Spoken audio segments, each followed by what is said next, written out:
Using the console sharing feature, you can share all your games, DLCs, and even PS Plus benefits with the other users of your console or even someone else's console. So, without further delay, let me walk you through it as simply as possible.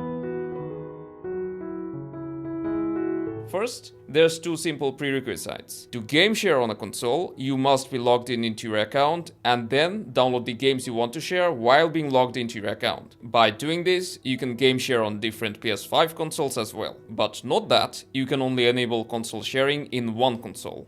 Game share also works with free games, so if you have game share enabled, other users won't have to download the same game again. Now let me show you how to enable it. We need to go to settings. From there, go to users and accounts.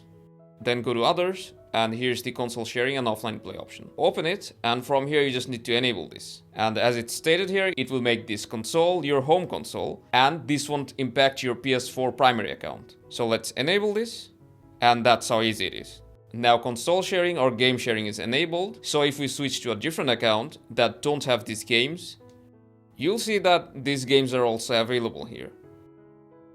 Just make sure that you're logged in all the time, or else the games that you share will be locked and others won't be able to access it. This is how you can enable console sharing on your PlayStation 5. Hope you found this helpful, make sure to share your feedback, and until next time, keep on sharing.